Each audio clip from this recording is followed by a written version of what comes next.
अस्सलाम वालेकुम student, my name is Aqeel Ahmed. Allama Iqbal open university के का कोर्स कोड नंबर 387 के हमारे लेक्चर चल रहे हैं। हमने इससे पहले लास्ट लेक्चर में यूनिट 4 का सी सेक्शन पढ़ाया था, जिसमें यूनिट 3 का सी सेक्शन पढ़ाया था।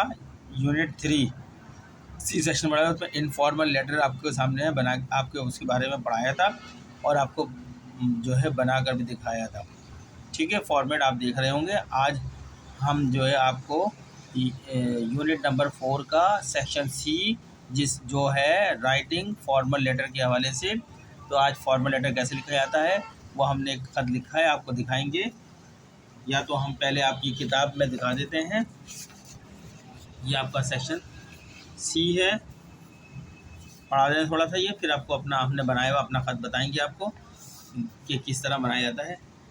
Section C writing formal letter. रस्मी खतूत को लिखना, रस्मी खतूत को लिखना। पढ़ता हूँ मैं ये। We write letters for all sort of reason. हम हर किस्म के रीज़न के लिए क्या करते हैं, ख़त लिखते हैं। टू जिसमें बताया टू टेल समवन, किसी को बताते हैं उन ख़त के ज़रिए से समथिंग, किसी चीज़ के बारे में। टू कंप्लेन करते हैं उस ख़त के ज़रिए से किसी इदारे में किसी जगह पे कंप्लेन करते हैं।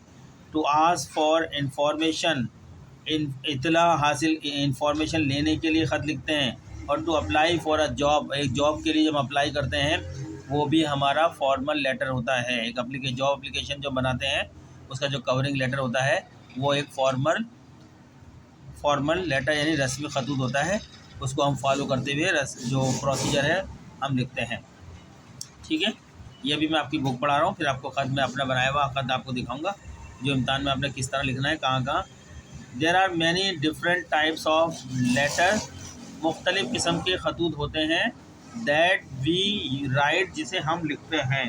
हर इंसान का वास्ता पड़ता है ख़त लिखने से, मुख्तलिफ़ मौज़ूआत पर इनफॉर्मल ख़त भी लिखता है और फॉर्मल ख़त भी लिखता है। अभी हमारा टॉपिक फॉर्मल यानी रस्मी ख़त का चल रहा है। इनफॉर्मल हम अपलोड कर चुके हैं, पढ़ा चुके हैं। This can be informal letters, ये इनफॉर्मल लेटर भी हो सकते, मुख्तलिफ़ किस्म के खतूत होते हैं जिनमें से इनफॉर्मल लेटर्स भी होते हैं एंड फॉर्मल लेटर्स भी होते हैं। इन यूनिट 3 के सेक्शन सी में यू हैव लर्न, आपने सीखा है अबाउट इनफॉर्मल लेटर्स के बारे में। इन दिस यूनिट, इस यूनिट में we will briefly explain formal letter, हम यहाँ पर मुख्तसरन बयान करेंगे फॉर्मल लेटर यानी रस्मी खतूत। ये टॉपिक रस्मी खतूत के हवाले से है। ये आपकी किताब थोड़े से पढ़ा के फिर मैं अपना लेटर आपको। फॉर्मल लेटर्स, रस्मी खतूत। अब formal letter is also called as an official letter. Formal letter को एक ऑफिशियल लेटर यानी सरकारी ख़त भी कहते हैं। ऑफिशियल माने दफ्तरी ख़त भी कहते हैं।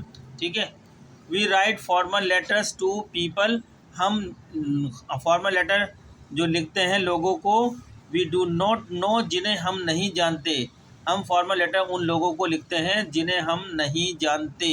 ठीक है, इनफॉर्मल लेटर के बारे में हमने बताया था पहले यूनिट 3 के अंदर कि इनफॉर्मल लेटर उनको लिखे जाते हैं जिनको हम बहुत अच्छी तरह जानते हैं, लेकिन फॉर्मल लेटर जिनको हम लिखते हैं उन्हें हम नहीं जानते, कि अगर जानते भी तो इतनी अच्छी तरीके से नहीं जानते। ठीक है, यही बताया, डू नॉट नो, हम नहीं जानते उनको, we do not know. We write formal letter, हम रस्मी खतूत लिखते हैं टू अ बिजनेस पर्सन, कारोबारी अफराद को, और ऑर्गेनाइजेशन, कारोबारी इदारों को या तंजीमों को।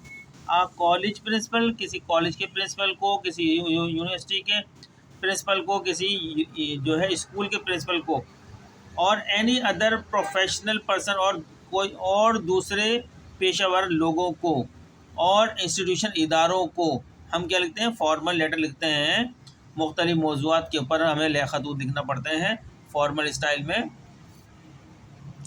इन पाकिस्तान में we follow the British style of formal letter writing. Pakistan में जो फॉर्मल यानी रस्मी खतूत राइटिंग को इख्तियार किया जाता है वो ब्रिटिश स्टाइल को किया जाता है। दो स्टाइल, एक अमेरिकन स्टाइल है लिखने का खतूत यानी लेटर ड्राफ्टिंग करने का, और एक ब्रिटिश स्टाइल है। पाकिस्तान में ब्रिटिश स्टाइल को फॉलो किया जाता है। सरकारी दफातर में जो फॉलो कर रहे होते हैं खतूत, जिस तरह लिखते हैं, पैराग्राफ बनते हैं, वो ब्रिटिश स्टाइल में ही लिखे जा रहे होते हैं। जबकि पाकिस्तान में बहुत सारी कंपनियां ऐसी भी हैं जो मल्टीनेशनल कंपनी भी है, बड़ी कंपनी है। अब वहाँ पर जो है ब्रिटिश स्टाइल टाइप की कॉरेस्पॉन्डेंस नहीं है, लेकिन वहाँ पर अमेरिकन स्टाइल चल रहा होता है। लेकिन ये आपका अमेरिकन स्टाइल इस किताब का हिस्सा नहीं है। इस किताब में जो भी आप खतूत लिखेंगे वो फॉर्मेट, उसका जो फॉर्मेट होगा वो ब्रिटिश स्टाइल का होगा, और जो किताब में फॉर्मेट बताया गया है वही आप एग्ज़ाम में लिखेंगे। कोई और जो मार्केट में आजकल राइज होगा उसे आप नहीं लिखेंगे, ठीक है। व्हेन राइटिंग फॉर्मल और बिजनेस लेटर, जब हम लिखते हैं फॉर्मल यानी रस्मी ख़त या कारोबारी ख़त, we follow the simple rules, हम सादा उसूलों को की पैरवी करते हैं, दैट आर गिवन बिलो, जो नीचे दिए गए हैं। ये 3 रूल दिए गए, नंबर 1, नंबर 2, नंबर 3। ये इस तरह की शक्लें बनाई भी है लेटर की है, इससे बता रहे हैं इन्होंने। पहला रूल क्या है, put your address in the top right hand corner of the page. आपके पास एक सब वाइट किस्म का सफ़ा है, उसका जो टॉप जो होगा यानी बिल्कुल ऊपर, उसके राइट साइड में चले जाएं। उस राइट साइड में आप जो लेटर लिख रहा है, लिखने वाले का पता वहाँ लिखा जाएगा, यानी सेंडर यानी जो खत भेज रहा है किसी को लिखकर, उसका पता टॉप लेफ़्ट साइड पर लिखा जाएगा, ठीक है। आगे कहते हैं put the date underneath the address, address की एक लाइन छोड़ के उसके नीचे ही डेट लिखी जाएगी, वो भी ब्रिटिश स्टाइल की, जैसे 24 सितंबर 2024, ये ब्रिटिश स्टाइल की है, ठीक है। 24, 23 सितंबर, 22, 22 सितंबर, ये क्या ब्रिटिश स्टाइल की है।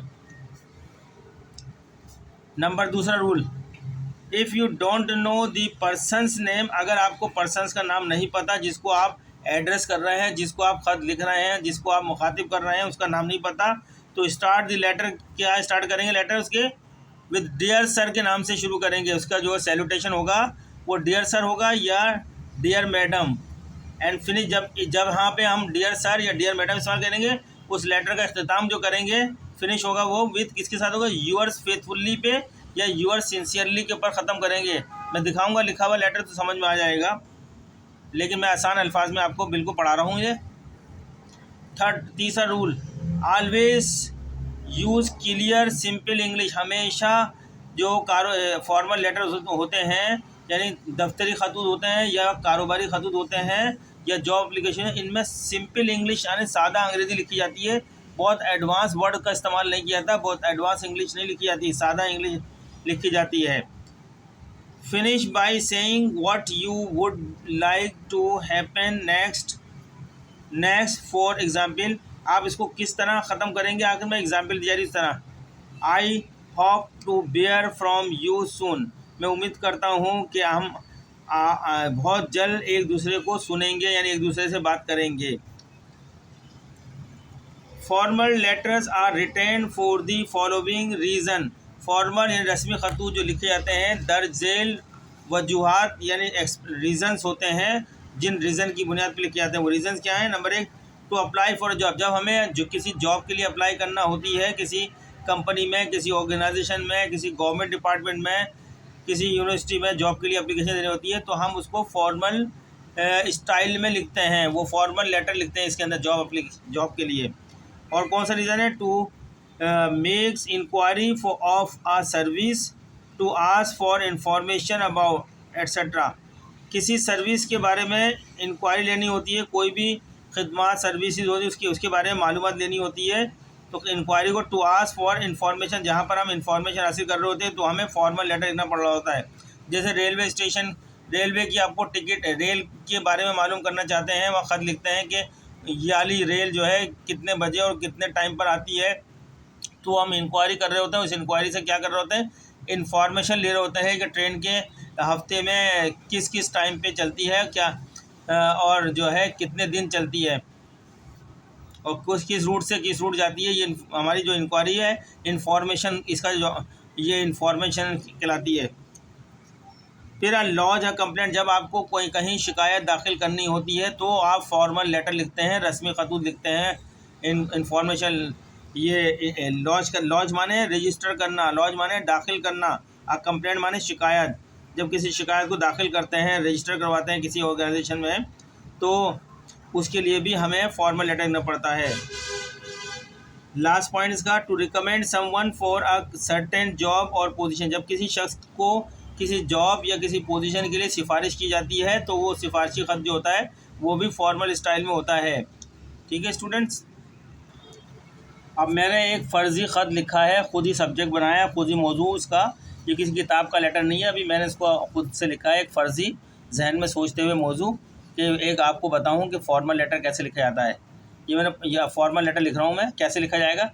जब भी आप फॉर्मल लेटर लिखेंगे सबसे पहले आप लिख रहे हैं अगर तो आप अपना पता यहाँ लिखेंगे, लिखने वाला अपना पता लिखेगा। सबसे पहले हाउस नंबर लिखेगा कि मकान नंबर क्या है, शॉप नंबर है या ऑफिस नंबर है, तो वो लिखेगा। उसके बाद वो कौन सी कॉलोनी है, कौन सा ब्लॉक है, कौन सा सेक्टर है, वो लिखेगा। लेकिन हर लाइन के बाद कॉमा डाला जाएगा। ठीक है, जैसे यहाँ पे लिखा है हाउस नंबर R345, कॉमा डाल दिया लाइन। KTN कॉलोनी, ये फ़र्ज़ी कॉलोनी है, कोई इनका वजूद मेरे सामने तो नहीं है, लेकिन हो सकता है निकल के भी आ जाए। KTN colony comma buffer zone comma Karachi full stop. मुझे नहीं लगता कि बफर जोन में कोई KTN कॉलोनी है, ये मैंने फ़र्ज़ी पता लिखा है। यानी आप अगर ख़त लिख रहे हैं इम्तहान में तो आप अपना पता यहाँ पर लिखेंगे। ये इसको कहते हैं टॉप, ये टॉप है, टॉप का लेफ़्ट साइड, यह है लेफ़्ट साइड। लेफ़्ट साइड पे यहाँ लिखा जाएगा, लिखने वाला अपना पता यहाँ लिखेगा टॉप लेफ़्ट कॉर्नर पे। फिर उसकी एक लाइन छोड़ के जिस तारीख को ख़त लिख रहे हैं वो तारीख डाली जाएगी, जो कि ब्रिटिश स्टाइल में होगी। ब्रिटिश स्टाइल ये होता है 24 सितंबर 2024, इसको ब्रिटिश स्टाइल में। पाकिस्तान आपके कोर्स में ब्रिटिश स्टाइल की डेट जो है अलाउ है, अगर आप अमेरिकन स्टाइल की डेट लिखेंगे तो वो कट जाएंगे नंबर। अब जब आप ये लिख लेते हैं तो आप ख़त हम जिसको लिख रहे हैं उसका एड्रेस, जिसको हम मुखातिब कर रहे हैं उनका एड्रेस करेंगे। अब हम यहाँ पे कर रहे हैं control of examination comma Allama Iqbal open university comma Islamabad को हम मुखातिब कर रहे हैं। और हमारा सब्जेक्ट क्या होगा, सब्जेक्ट लिखना ज़रूरी भी नहीं होता है, चाहें तो ज़्यादा बेहतर ख़त हो जाता है, अगर ना चाहें तो कोई फॉर्मल लेटर में ज़रूरी नहीं होती। लेकिन आजकल प्रैक्टिस में ज़्यादातर लोग सब्जेक्ट लिख देते हैं, इसलिए मैंने जब भी आप ये एड्रेस जिसको आप एड्रेस कर रहे हैं वो ख़त्म करेंगे, उसकी एक लाइन छोड़ के बीच बिल्कुल पेपर के सेंटर के अंदर उसका मौजू लिख देंगे, सब्जेक्ट जो लेटर लिखा जा रहा है क्यों लिखा जा रहा है। तो मैंने लिखा है correction of name on admit card. जो आप लोगों का एडमिट कार्ड आया है उनमें से कोई एक शख्स है, मुनीर साहब हैं, उनका एडमिट कार्ड पे उनका नाम गलत लिखा हुआ गया है, मुनीर की जगह मुनीरा लिखा हुआ गया है। जब उन्होंने डिस्कवर करा, देखा एडमिट कार्ड को, तो उनको देखा कि मेरा तो नाम गलत लिखा हुआ है, इसलिए उन्होंने फौरी तौर पर कंट्रोल एग्जामिनेशन को एक फॉर्मल स्टाइल में लेटर लिखा है उन्होंने, मुनीर साहब ने। ठीक है, समझ में आ गई। ये हमने सब्जेक्ट बनाया है, बिल्कुल इसके जो एड्रेस जो हम अल्लामा इकबाल कर रहे हैं, जिसको भेज रहे हैं, जो हमारा ख़त पढ़ेगा रीडर होगा, ये सब्जेक्ट हमने इस तरह हमने लफ्ज़ सब्जेक्ट नहीं लिखा, बिल्कुल सेंटर के अंदर हमने वो लिख दिया है कि अपना मौजू क्या है इस ख़त का। यानी correction of name on admit card, admit card पे जो नाम लिखा हुआ है उसकी दुरुस्तगी, उसकी तसी, उसकी करेक्शन के लिए लेटर लिखा जा रहा है। इसको करने के बाद फिर एक लाइन छोड़ के लिखिएगा। अब यहाँ सैल्यूटेशन लिखेंगे, डियर सर। डियर सर हम इसलिए लिख रहे हैं कि जिस ये कंट्रोल एग्जामिनेशन का जो ऊपर लिखा हमने कंट्रोल, इसका नाम हमें नहीं पता, तो डियर मिस्टर सलीम अगर नाम पता होता वो लिखते हैं मिस्टर सलीम, मिस्टर राजा, कोई भी नाम होता तो। लेकिन नाम नहीं पता हो जब भी तो हम लिखते हैं डियर सर करके, अगर लेडीज़ है तो डियर मैडम, अगर नहीं पता हमें तो फिर dear sir oblique dear sir oblique madam करके कॉमा लगा देते हैं।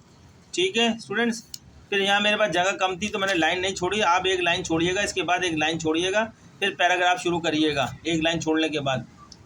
फिर अब मैंने अपने ये फ़र्ज़ी मैंने अपने पास से इस सब्जेक्ट के ऊपर मवाद लिखा है, मटेरियल, इस सारे मवाद को क्या कह रहे हैं, बॉडी ऑफ द रिपोर्ट यहाँ तक चलेगा। ये ओपनिंग पैराग्राफ हो जाएगा और आखिर में क्लोजिंग पैरा कौन सा होगा, यूअर सिंसियरली। जब क्लोज अभी हम चल रहे हैं कि आपकी 1 2 3 4 पैराग्राफ लिखे हैं बॉडी ऑफ द लेटर की बॉडी में। I am writing to request that, मैं आपको लिख रहा हूँ इस रिक्वेस्ट के साथ कि माई नेम बी करेक्टेड, मेरा नाम दुरुस्त किया जाए ऑन माई एडमिट कार्ड के ऊपर for the inter commerce 3rd semester के सेमेस्टर एग्जामिनेशन के एडमिट कार्ड पर, full stop. My roll number is 4645, मेरा रोल नंबर उस एडमिट कार्ड पे 645 है। फिर एक पैराग्राफ खत्म हो गया, नेक्स्ट पैराग्राफ शुरू कर रहे हैं, एक लाइन छोड़ के वही लेफ्ट मार्जिन में शुरू करेंगे। ये ब्लॉक स्टाइल कहलाता है लिखने का। वो अभी हमारा मौजू नहीं है, block style, semi block style और फुल ब्लॉक स्टाइल, ये वो हमारा मौजू नहीं है फिलहाल। ये इस स्टाइल को अंदर लिखेंगे। फिर नेक्स्ट पैरा नंबर 2 लिख रहे हैं, अपॉन रिव्यूइंग माई एडमिट कार्ड, जब मैंने अपने एडमिट कार्ड पे नज़र डाली तो पता क्या चला, आई डिस्कवर्ड, मुझे मालूम हुआ कि my name is incorrectly printed, मेरा नाम गलत तरीके से छपा हुआ है एज मुनीरा के तौर पर, यानी मैं मुनीरा नहीं हूँ लेकिन मुझे मुनीरा कर दिया है अल्लामा इकबाल ओपन यूनिवर्सिटी ने मेरे एडमिट कार्ड पर, तो लिहाजा मैं बर्दाश्त नहीं कर सकता। मैंने फ़ौरन ख़त लिख दिया कि भाई मेरे नाम को सही करो, मुनीरा की जगह मुनीर करो, और अपने अगर किसी और रिकॉर्ड में गलत लिखा है तो वो भी दुरुस्त करो। फिर आगे फुल स्टॉप का, my correct name is Munir, फिर अपना करेक्ट नाम बता दिया, मेरा करेक्ट नाम मुनीर है, ठीक है। Next paragraph number 3 paragraph. अब यहाँ पे जो है हम कंक्लूड करने जा रहे हैं, समेटने जा रहे हैं लेटर को, और उनको बताना चाह रहे हैं क्या क्या करना है आपने। यहाँ रिक्वेस्ट कर रहा है, आई काइंडली रिक्वेस्ट, यहाँ पे हम उनसे दरख्वास्त कर रहे हैं कंट्रोल एग्जामिनेशन से, यू माने कंट्रोल एग्जामिनेशन को कह रहे हैं, टू इंश्योर दैट, इस बात की यकीनदानी कराएं कि माई करेक्ट नेम, मेरे करेक्ट नेम की मुनीर की कराएं, is reflected on my admit card, जो मेरे एडमिट कार्ड पे रिफ्लेक्ट करे, and any other relevant document, तमाम दूसरे अदर डॉक्यूमेंट पे भी मुनीरी रिफ्लेक्ट करे, मुनीरी का नाम हो, ठीक है। लास्ट पैरा जिसमें शुक्रिया अदा करते हैं हम, thank you for your prompt माने तेज़ी, जल्द, thank you for your prompt, फौरी, फ्रॉम अटेंशन, फौरी तवज्जो के लिए शुक्रिया, टू दिस मैटर, इस मामले की, ठीक है, हमने तवज्जो कराई है इस मामले की कंट्रोल में, उसके लिए इसको शुक्रिया भी अदा कर रहे हैं कि अब ये, अब उसके बाद हम जो है क्लोजिंग पैरा यानी सैल्यूटेशन, क्लोजिंग सैल्यूटेशन क्या लिखे, यूअर सिंसियरली, क्योंकि हमने ऊपर जब सैल्यूटेशन से स्टार्ट किया था वहाँ डियर सर लिखा था या डियर मैडम लिखा होता, तो हम वहाँ पे यूअर सिंसियरली या यूअर फेथफुल्ली, आपकी किताब में बताया गया है यही दो नाम, यूअर सिंसियर लिखेंगे या यूअर फेथफुल्ली। कॉमा लिखने के बाद फिर 1-2 लाइनों का गैप छोड़ेंगे, बीच का हिस्सा साइन करने का होता है, यानी मैं यहाँ पे अपने सिग्नेचर करूँगा, मैंने यहाँ साइन का लफ्ज़ लिख दिया है, और फिर नीचे अपना नाम लिख दूँगा, नाम मैं नीचे लिख रहा हूँ इसलिए मैंने अपने एड्रेस के साथ नाम लिख किया। तो स्टूडेंट्स, ये मैंने आपको फॉर्मल स्टाइल में लेटर बिल्कुल लिखवा दिया। ये मुख्तलिफ लोगों को आप जॉब एप्लीकेशन लिखेंगे, उसका जो कवरिंग लेटर बनता है, जैसे to the director Karachi development authority Karachi, इस एड्रेस को आप खत भेज रहे हैं, किसके लिए, आप जॉब के लिए, application for appointment of junior clerk या application for appointment of accountant, ठीक है। और उसी तरीके से लेफ़्ट साइड कॉर्नर पे आपका एड्रेस होगा, डेट होगी, ये एड्रेस होगा, और फिर ये सब्जेक्ट मौजू अगर आप लिखना चाहें तो बीच में लिखिएगा, इस तरह लफ्ज़ सब्जेक्ट नहीं लिखिएगा, जैसे application for the post of junior clerk, application for the post of accountant, application for the post of assistant, application for the post of salesman, sales officer, जो भी लिखना चाहें। फिर उसके बाद जो है डियर सर, इदारा है, इदारे के अंदर अगर नाम पता है तो डियर मिस्टर, अगर लेवल बराबर का आदमी बात कर रहा है, अगर एक 20 ग्रेड का आदमी और एक 20 ग्रेड के आदमी से बात कर रहा है तो वो उसका डियर के साथ उसका नाम मुखातिब करेगा, लेकिन एक छोटा आदमी बात कर रहा है एक आम पब्लिक का तो वो डियर सर लिखेगा, अगर उसका नाम लेना ज़्यादा बेहतर नहीं है, डियर सर, डियर मैडम, ठीक है। और ये पूरा ख़त हमने आपके सामने पढ़ के बता दिया है, तो आप उम्मीद करते हैं कि आपको ये समझ में आ गया होगा। हमने बहुत आसान अल्फाज में बताया है, और इम्तहान में हो सकता है कि आपका यही फॉर्मल लेटर आ जाए या इनफॉर्मल, हमने सुबह में लेक्चर अपलोड करा था इनफॉर्मल का, वो इनफॉर्मल भी आ सकता है। आपको दोनों लेटर पता होने चाहिए, क्योंकि आप कॉमर्स के स्टूडेंट हैं, आपको अब यहाँ से निकलेंगे कहीं नौकरी करेंगे तो वहाँ ख़त किताबत करना पड़ेगी, तो आप फॉर्मल स्टाइल में होती है सारी ख़त किताबत, इनफॉर्मल स्टाइल में तो हमारे अपने दोस्तों के साथ होती है, चैटिंग वगैरह करते हैं, सब इनफॉर्मल स्टाइल होते हैं। तो आपसे चलते हुए रिक्वेस्ट करेंगे हमारे चैनल को सब्सक्राइब करें, लाइक करें, आगे दूसरे लोगों को भी शेयर करें। तो और चूँकि इस पर आप ज़्यादा तवज्जो दें, इस सुबह जो इनफॉर्मल लेटर की पे भी और फॉर्मल लेटर की भी एक सवाल आएगा इम्तहान में, तो फॉर्मल लेटर होगा या इनफॉर्मल लेटर होगा।